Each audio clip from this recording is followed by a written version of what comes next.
that's looking like for you. Yeah, so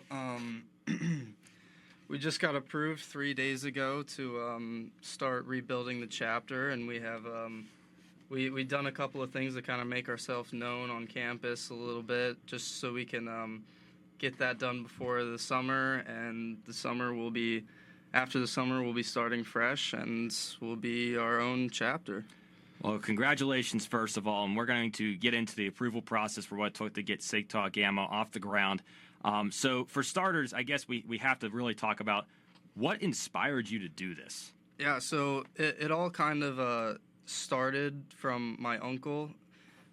Throughout my high school life, he always talked to me about stories of whenever he was in the fraternity Sig Tau here at Shippensburg, and he just the sense of brotherhood and leadership and everything that he told me, it just made me want to join one even more.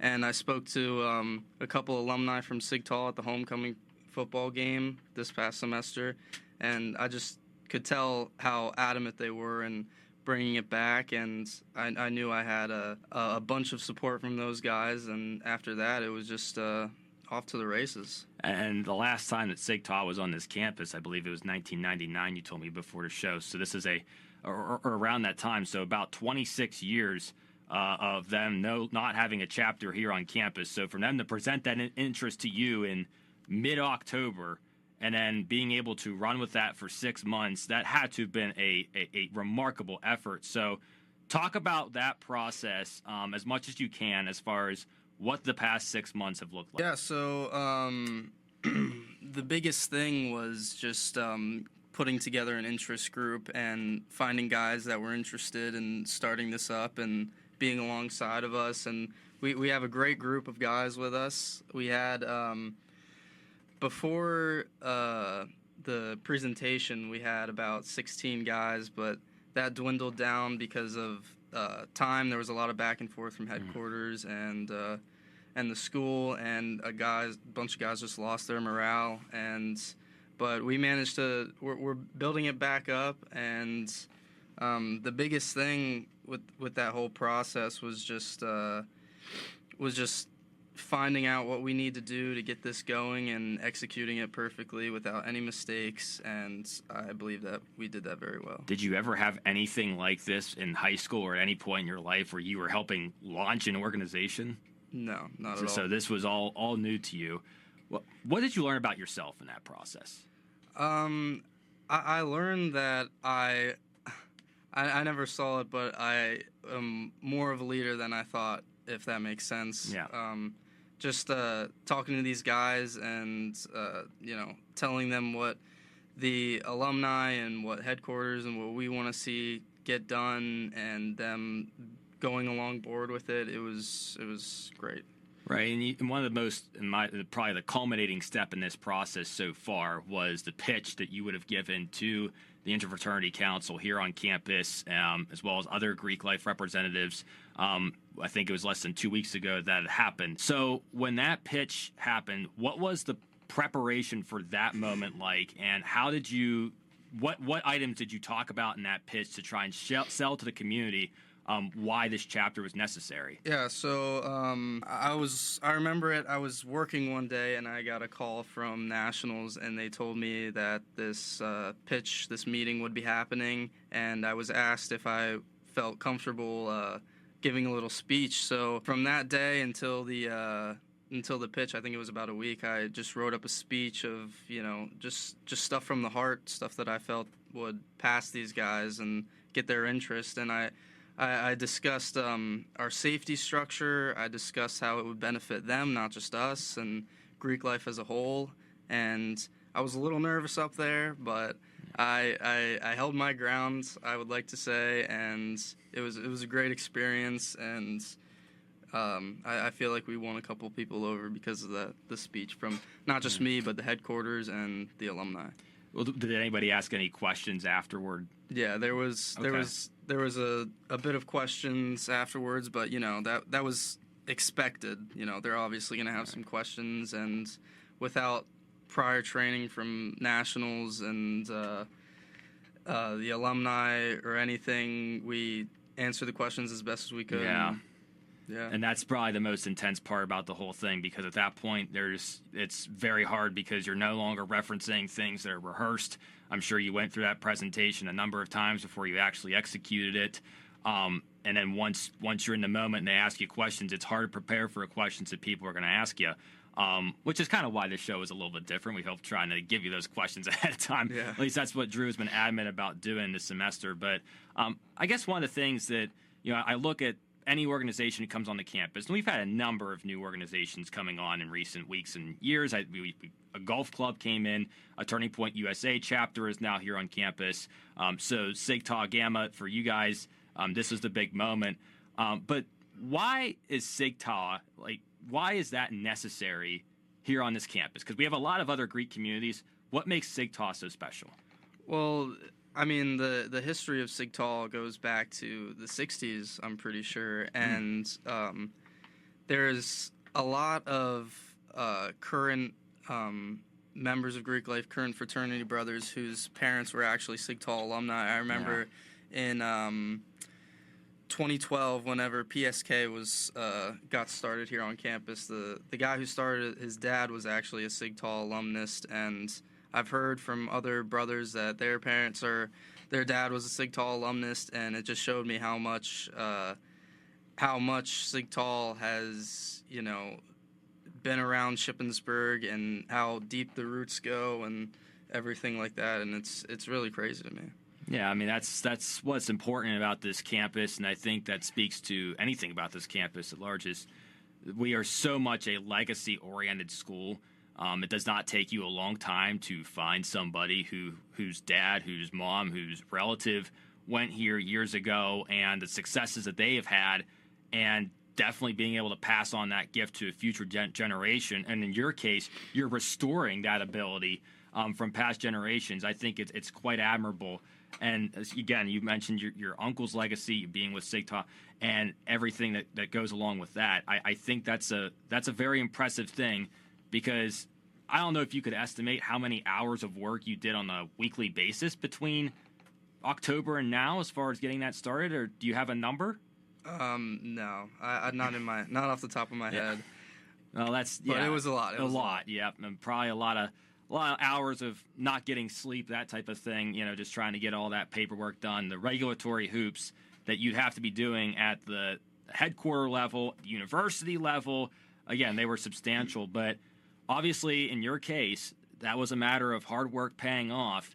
Where were you when you found out that the vote got passed, and what was your reaction to that? I was actually playing pickleball in the pouring rain. Oh my gosh! And we ran back to my car to go back to the dorm, and I look at my phone, and it's a text from Adam, who's the CEO of Sig Tau, COO of Sig Tau.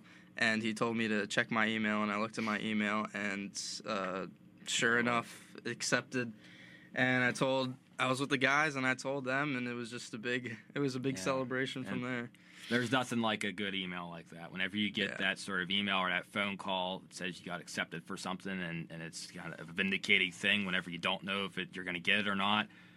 Oh my gosh! I mean, that's a wonderful feeling, and I think everybody on this earth deserves to have that feeling more than once, because that's special. And again, I hear that while you're playing pickleball and the weather's terrible out. That's a story of a lifetime right there. But I guess and Luke and Drew, they're going to ask you a lot of different questions related to this. But what does the future look like then? So what's the steps that need done, perhaps before you leave campus for the summer, during the summer, and then into next year? Yeah, that's a great question. So before the summer, our main goal is to just make ourselves known on campus. A lot of people don't know that there's a new fraternity starting, and we're in the talks of having a meet and greet outside of the Cub early next week, either Monday or Tuesday, and just kind of getting people to come talk to us and see what we're all about is just making ourselves known, and that's our biggest thing before summer. And during the summer, we're going to be doing a lot of work with we're going to try to do some recruiting. It'll be hard because we're not at school, but and we're also going to be trying to find a house that we can call our own. And next semester is when everything kicks off, and we're just like the rest of them.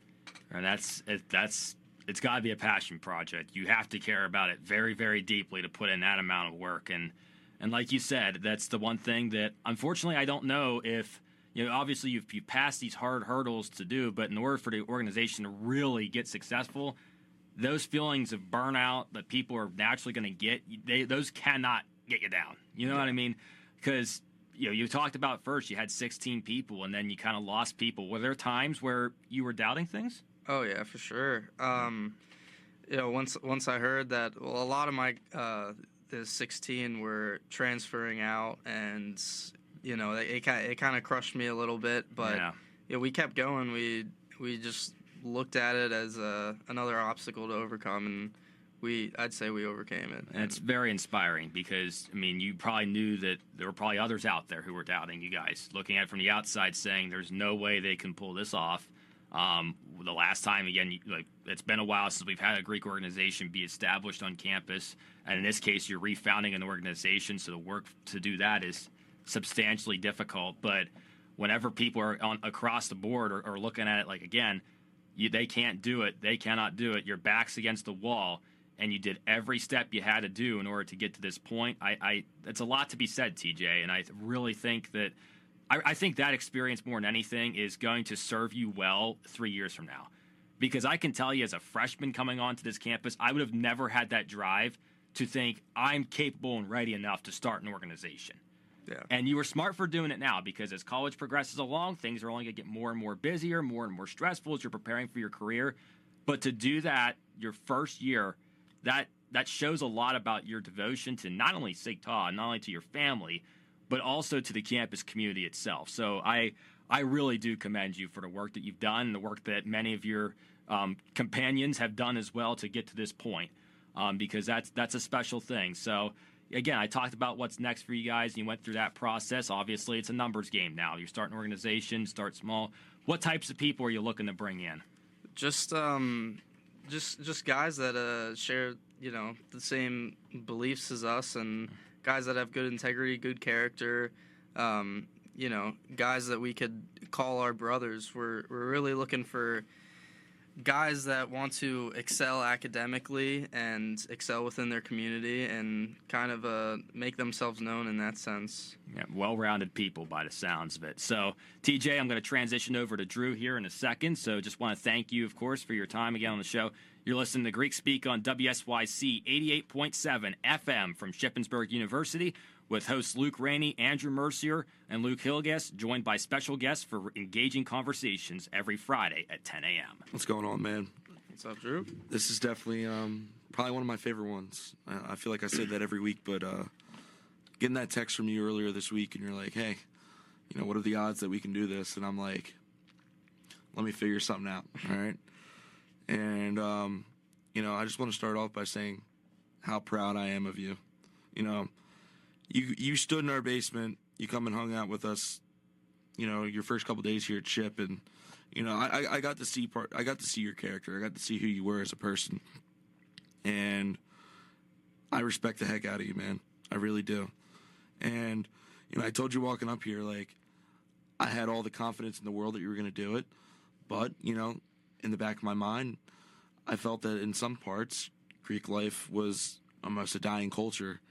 And as Luke said, we haven't had a Greek organization reestablished here in a long, long time. So, that was a real thought in my mind. So, I thought about it, but I was just I wanted this to go through. I knew how much it meant for you. So, every week I kind of talk about, the why Ship, the backstory behind that. So, it was, what's your family's background? So, obviously, your uncle went here. What about your parents? Yeah, so my dad went to Penn State. He went there for a year, and then he dropped out and joined the Coast Guard, and then he came back after a couple of years, I believe, and went back to Penn State. My mom, she is she's an engineer. She just got some of her training done at Hack, and she's she works, I forget what the company's called, but my dad is also an engineer. He's the COO of a company called Retu, and they've been, words can't describe the teaching and all the lessons that I've learned from them who have, shaped me into the man I am today, and I'm forever grateful for my parents. Yeah, I mean, when did you really, like, think about this? Like, obviously you talked about, all those times where your uncle would tell you all the stories about Sigtal, but when did this really become a real possibility? Because, like, obviously you hear these great stories and you're like, well, that'd be cool, but, like, it's not possible. Like, when did you really, really, like, put your mind towards it and you're like, I mean, I know we spoke about homecoming, but there had to be some thoughts, in high school, ultimately before you came to SHIP. Yeah. Well, one of the main factors of me coming to SHIP was the entrepreneurship program. I heard talk about the professor, Shelley Morissette, and I heard of his real world experience, and I thought it'd be great to learn from him. But also, I wanted to have some other kind of lessons in the entrepreneurship field outside of school, and I feel like starting your own fraternity, it's kind of like starting your own business, and that's where one of the ideas kicked in for Sigtal. It was mostly after the homecoming game. I remember writing back on my board, and I was like, man, this could actually happen if I try hard enough. I could accomplish what I want to accomplish, and that's where it all kind of kicked in. So obviously, that happened back in October or November, I think, because I think homecoming was a little later this year.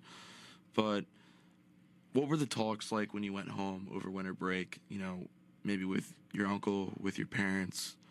How did you really, like, bring that up to them?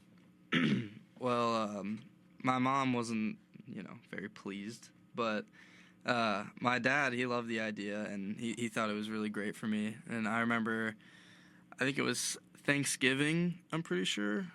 Yeah, Thanksgiving is when I saw my uncle, and I mentioned to him that I had a very important Zoom call, which was with the CEO of Sigtal and a couple other representatives, and he didn't really believe me at first, and then I told him more about it, and then he started to get serious, and he asked me a bunch of questions about it, and I could tell that he was very excited and happy for me, and that's what I was going for. Yeah, and I think everyone in the entire community is happy for you. As I said, we're all just so proud of you because, it's pretty freaking cool, man, that you were able to do something that some people would honestly think was impossible. But obviously, we've had some talks about your alumni. How would you say your alumni is in terms of, preparing you, laying the groundwork for you, really making this a possibility? Are there alumni that are within the area of Shippensburg that, like, are able to come up here and meet with you? Like, how does that work? Yeah, so the alumni were a huge help, and I'm, forever grateful for them. And my main thing is to just keep their values and their traditions alive, and that's the number one thing I'm striving for with bringing this back is, not forgetting about those guys. And, I want to have them, there to witness some things, some events that we'll do with alumni. That's one of the biggest goals of mine as well. And there are a few alumni in the area. I know it was in the presentation in front of the IFC. I forget how many it was within a 50-mile radius. I think it was in the hundreds, I'm pretty sure. But they were just, I remember Doug, who was the main alumnus that I talked to. He sent out a petition for all of his brothers, all of the alumni, and within a week they got about 118 signatures, and they had just some things they wanted to say as well, comments that they added to it, and it really showed me how much support I got, and that really meant a lot. Yeah. One thing that I value very much in life is the importance of, like, mental health, and being someone that has struggled with it several times in my life. It's something that's very up and down. How did you portray yourself, keep yourself positive, keep yourself up throughout all the hard times. Like, obviously, when you found out that, you know, a good portion of your people that were in your interest group were, you know, no longer interested or transferring, how did you keep yourself positive? Like, you know, in a lot of cases, people would give up at that point. Like, people would be like, well, this is just not going to work. Yeah, I mean, the biggest thing that I kept telling myself is that everything happens for a reason. You know, we're not going to have as many guys as we want to, and that's, you know, that's how it's supposed to go, I guess. But I guess the biggest thing was just to give everything that I was doing 100%, and, you know, good will come from that. And if I give it 100% and it doesn't go the way we want it to go, you know, I could be a happy man knowing that I gave it my all, and that was just the biggest thing that drove me. Yeah, I mean, as you said, you're just a happy man, and I think that's important because I see it, and I've always seen it from you that you're gonna put 110% into it, whether it's on an IM field or, you know, in the classroom or, you know, just hanging out with people. I always see it. I don't know. It's just like, this is such a huge accomplishment for you. Like, is it really set in for you? Like, I remember you texted me right after it happened, and I honestly didn't know how to react. I think I did a pretty good job.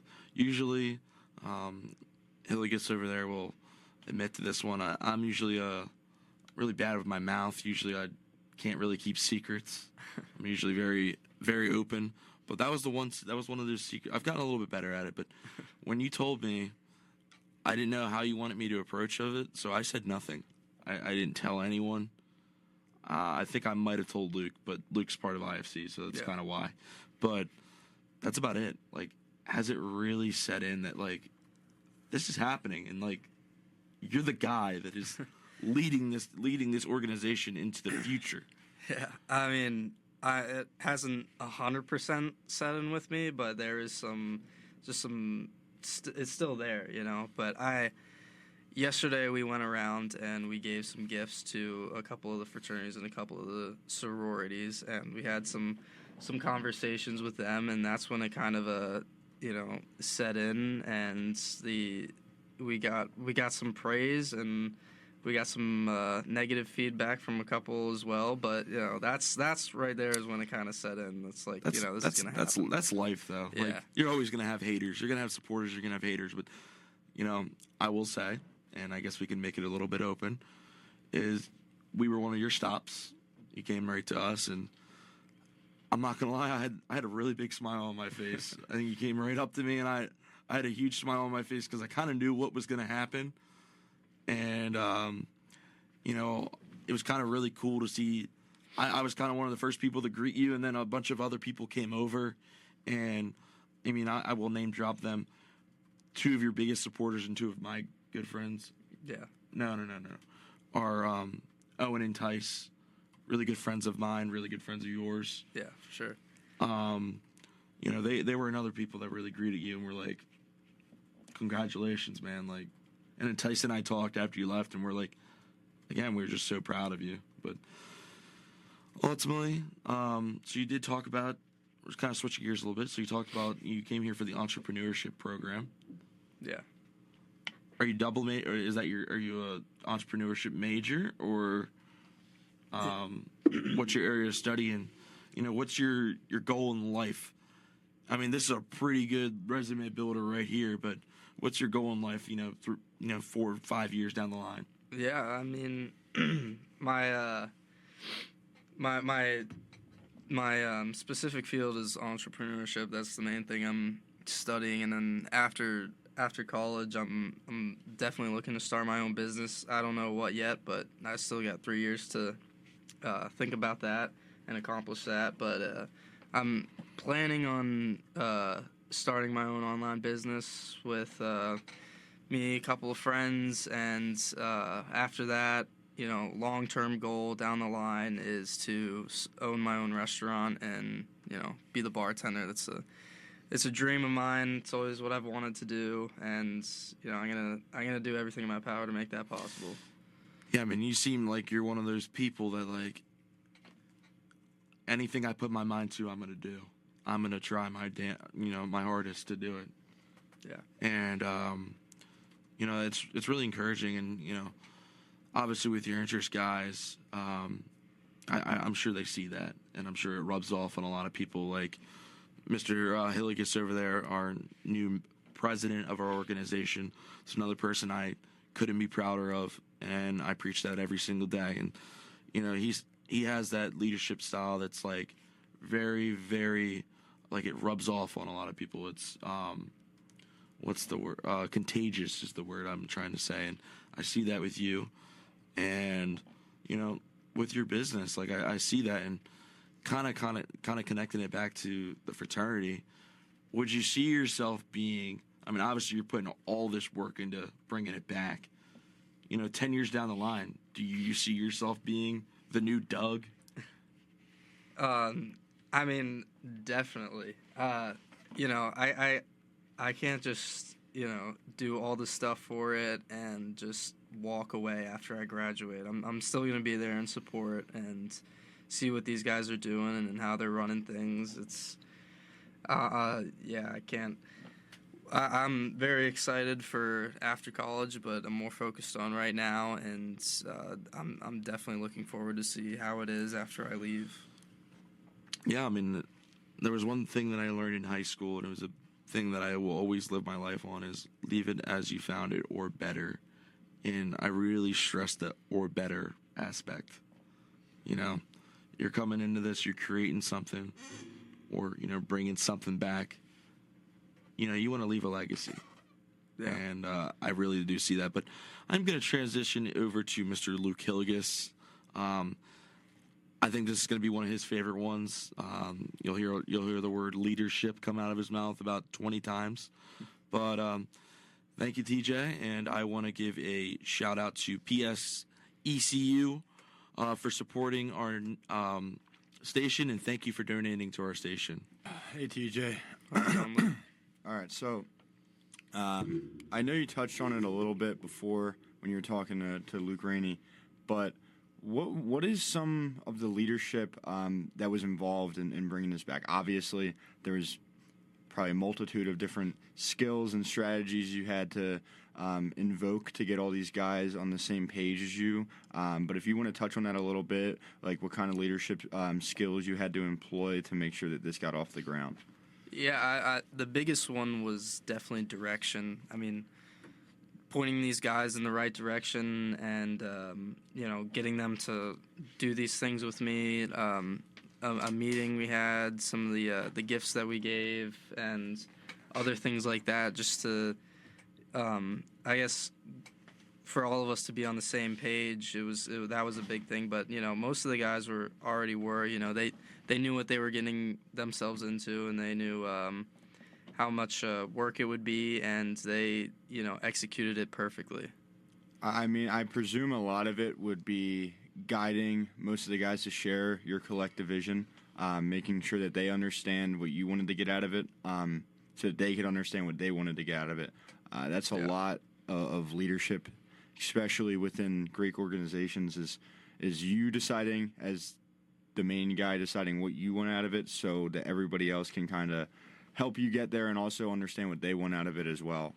What was I know Drew touched on it a little bit, but what was your leadership style going about that? Because for me, I know I'm the head of an organization right now, obviously Kappa Sigma, and my leadership style these past few weeks has just been making sure that the new e-board finds their leadership style, making sure that they know what they want to do in their position, and kind of allowing them to step up in certain ways. I know that most of that has been through Alex Staub, who's our new vice president. I've been letting him take control of a lot of situations and kind of letting him find his footing in that vice president role, because that's a lot. Vice president of an organization is a lot. So for him to understand what he wants out of it is just as beneficial as it is for me. So what was your kind of style there? Were you kind of laid back with letting these guys decide how to go about it, or were you kind of this is how we're going to do it, follow me, and I'll get you guys involved where I can? Well, it was definitely, most of the decisions were definitely very open. It wasn't just me. who had a say in everything. But I was kind of like, whenever we had interviews or Zoom meetings or whatever, I was just like, I told them this is something that we have to do, and they picked up on that right away, and they were definitely a huge part, and they helped out a lot. And I guess the biggest thing about my about the leadership style is to just remember that these guys are pulling for you. They're in your corner, they're with you, and they're gonna do as much as they can to help you out, and you just gotta be open to that. And I definitely took all the criticism, constructive criticism, all of it, and I took it to heart, and we made what we need to make. Yeah, that's a really good point, and I think the support system can be the life or death of you if it's not taken properly, and that takes a really good leader to take constructive criticism and benefit from it. That's something that I've definitely had to adapt to, is realizing that guys, when they tell you something, they're not just yelling at you, they're giving you feedback, and they obviously want the betterment for the organization, so taking that feedback and improving the organization with it is crucial. But to kind of switch gears a little bit, what is the structure of SIGTAL's e-board? Like, what are the positions? Obviously not the people involved in them, you probably don't know that yet, but what is the structure of the e-board probably given to you from headquarters, if you know that yet? Yeah, so currently we have a president, vice president, finance chair, social chair. I believe we have 2 social chairs, actually, and secretary / treasurer. And secretary and treasurer are one position? No, it's 2 separate positions? Yeah. Okay. Yeah. My leadership radar went off again, just like it went off like 2 weeks ago when I think it was Kayla said that the organization she's in has a co-president, and I lost it, bro. I was so confused. But is the social chair on the executive board?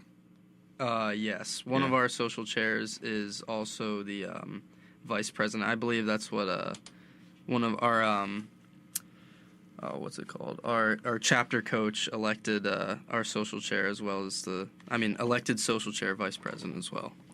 So they would oversee social chair as part of their vice president role. Yes. I kind of like that. That's pretty cool. Yeah, and so we had the vice president / social chair, and we have another social chair as well, I believe. Yeah.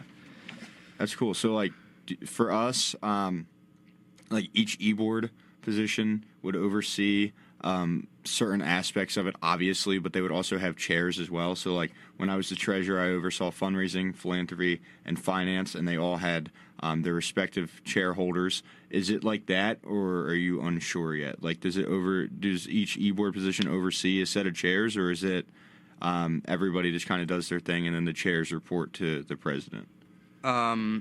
I believe it's everyone does their kind of thing and they report to the president. I'm not 100% sure on that, but from what I've gathered, that's I think it's how it is. And we also have a standards board chair and a education chair, Department of Education chair. I forgot to mention that. Yeah, I mean, obviously, if they had to report to other positions, they would. Like, obviously, if you have a finance chair, they would probably directly go to the treasurer. Like, but I don't know how you guys are structured with that, and you probably don't know all the chairs yet. I'm not sure if you do.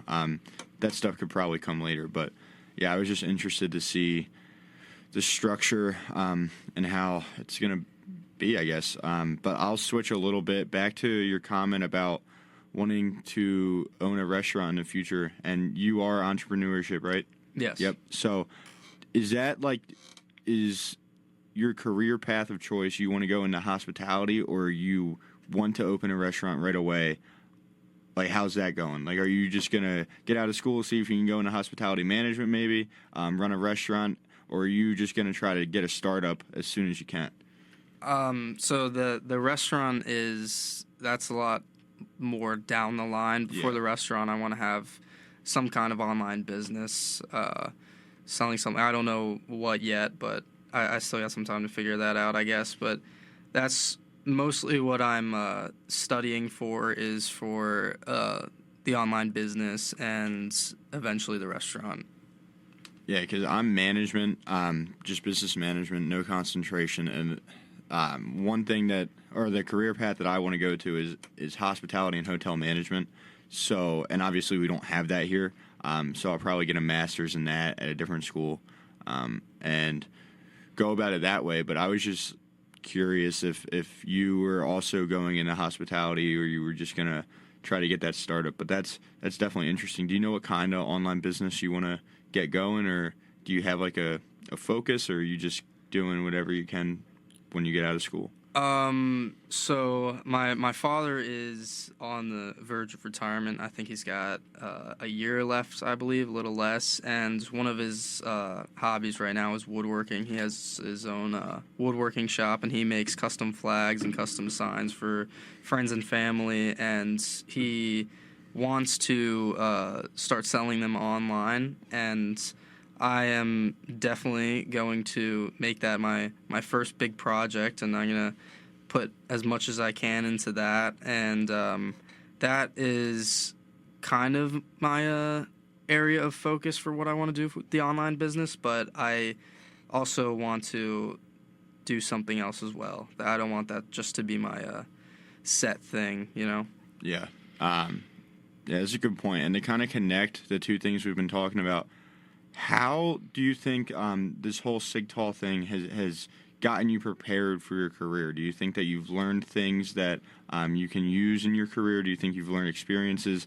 Obviously, networking is a huge part of it, so that'll really benefit you. But have you learned anything else maybe that's not obvious on the surface? Yeah, definitely. The biggest thing is making the most out of what is in front of you, what resources you have, and the connections that you've made. And it definitely helped with leadership as well. But I'd say the biggest thing is having control of your environment and executing what you need to do through the resources that you have been provided, and the resources that you have gathered is the biggest thing.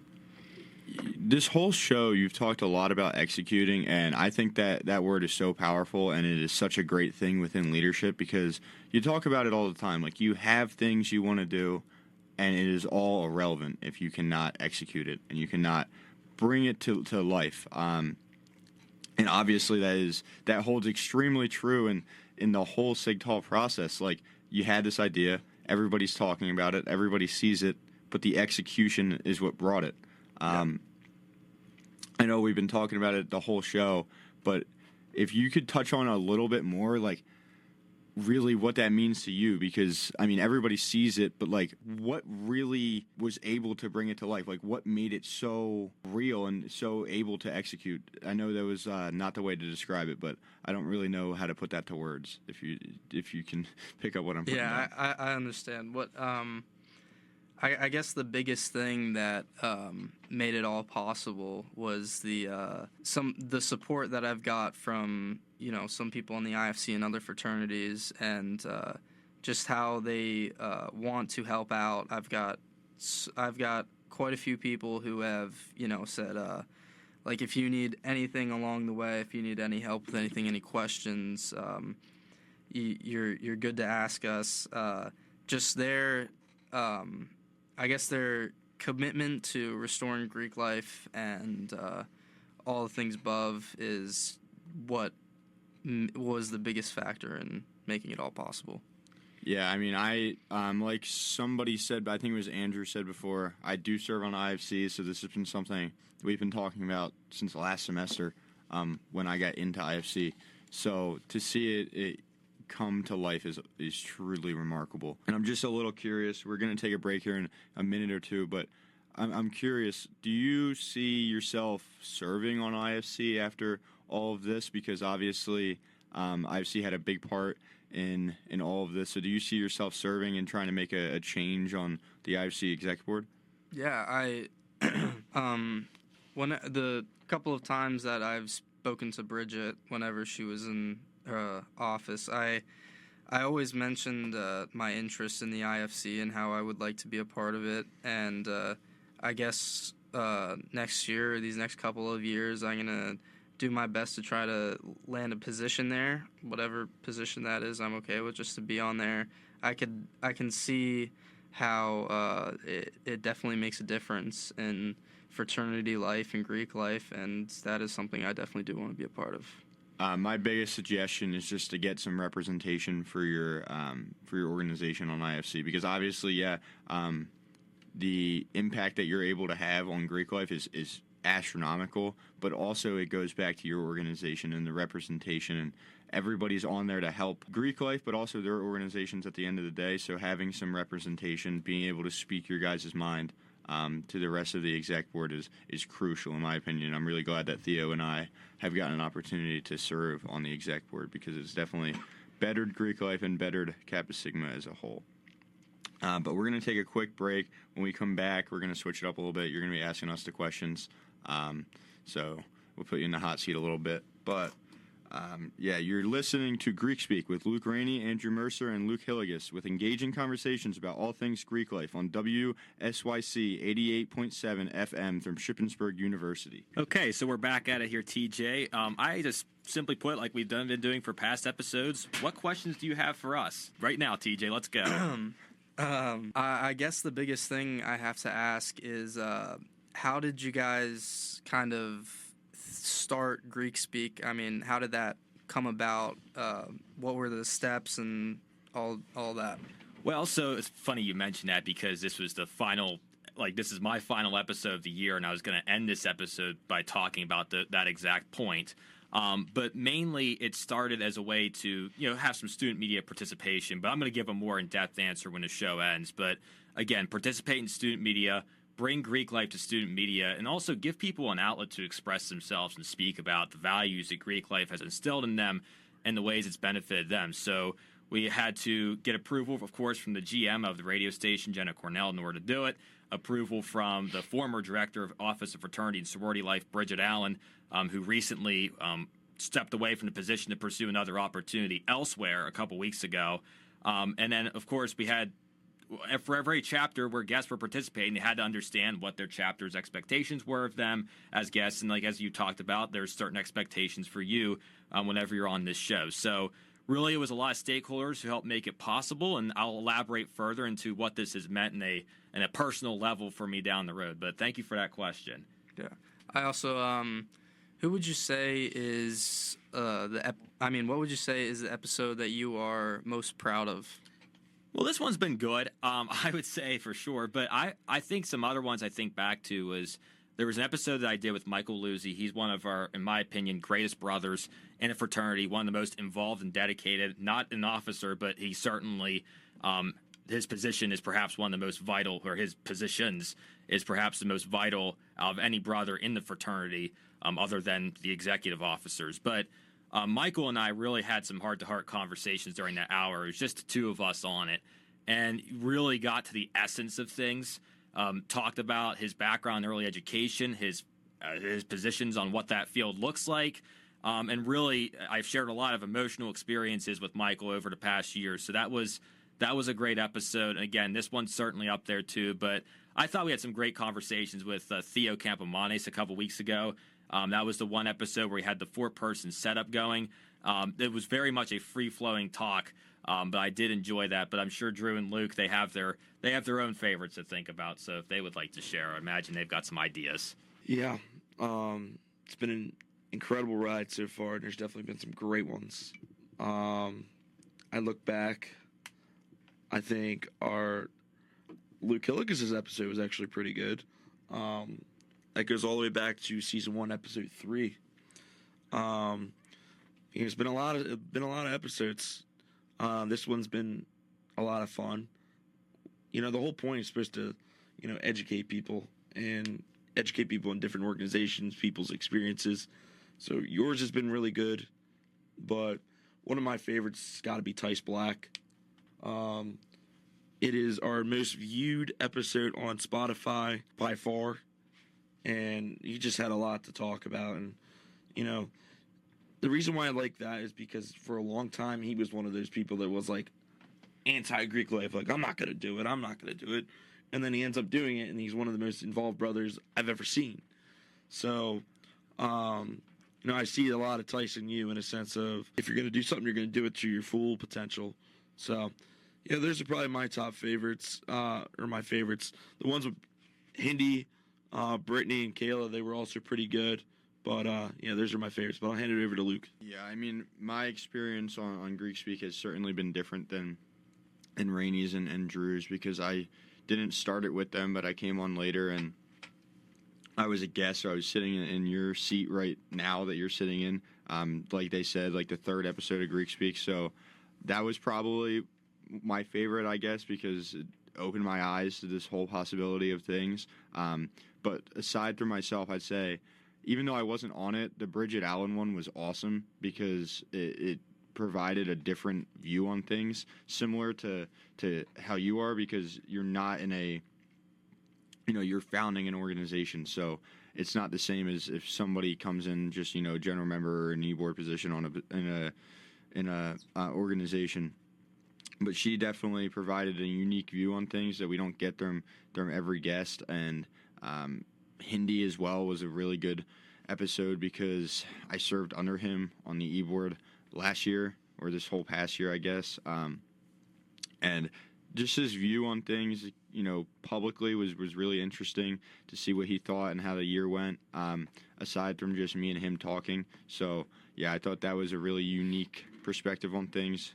But, yeah, Hindi and Bridget, probably my two favorite episodes. And thank you for those questions, TJ. And I'm going to definitely kind of wrap it up here a little bit, just because this is our last episode of the year, at least for me and Luke. Next Friday, I will not be available to be on the show. So Drew said he will be here. So we will still have another episode, but I still feel like I have an obligation to give some closing remarks about the show. And again, TJ, thank you for sharing everything you shared, because you are a very unique person in Greek life right now, because a lot of the people we've talked about were able to talk about the active things that are going on, whereas there's really no setup process. All these institutions have been given to us. Kappa Sigma has been given to us from past decades. Our chapter was refounded in 1999, which is coincidental because that's when your chapter came to an end. So we never had to go through those logistical hoops. And for you to be able to overcome those is pretty special. I don't know if what you had to say about that, but again, it's that type of legacy for you. You are one of a kind right now on this campus.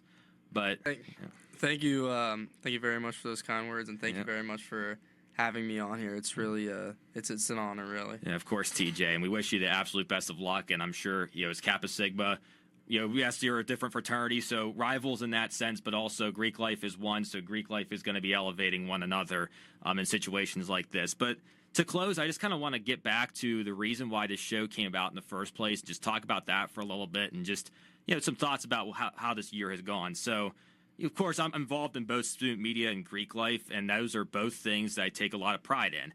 And whenever I became a new member in the spring 2024 semester, there was unfortunately some conflict between members of both those communities, and those reasons I don't want to get into, but there was nonetheless some conflict. And it hurt to see that, because I really do like both student media and Greek life. Student media has been a huge source of my professional successes, and Greek life is what have revived my emotional wellness at times in my life where things were not going well. But this show began as an effort, and hopefully that effort was successful, to bridge and amend that relationship in whatever way possible. Because I want people to realize that even if there are disagreements, we have to recognize that both Greek life and student media have some awesome people in it. At the end of the day, we are all students. There's some awesome students in both organizations, and this show, I hope, represented a convergence of those two items. So I hope that was helpful in fixing that relationship. And of course, this show wasn't possible with a lot of key stakeholders and a lot of key individuals on this university, all of which I'm thankful for. I talked about it earlier. Jenna Cornell, the general manager at WSYC, she was instrumental in helping us set this up. I was worried. I wasn't sure how she'd feel about the idea. She really liked it when I presented it to her.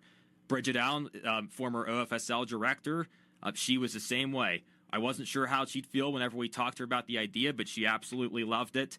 The executives across Greek life who encouraged their members to participate on the show, they were just as much valuable, and as well as those themselves, the students themselves, including you, TJ, everybody who came onto this show to share their experience about Greek life and tell stories in a publicly aired setting. So, again, a huge collaborative effort, one that I hope was important enough to forge some better relationships than what was previously going on. So I'm really thankful for the chance to have done this show. I don't know if Andrew or Luke have any other remarks. Luke, if this is your last show, is it correct? Or are you doing? Yep. So Luke, if you have any closing thoughts, please share now, because this is obviously it's a bittersweet day here in the studio. Yeah, I might be on next week. I'm not sure yet.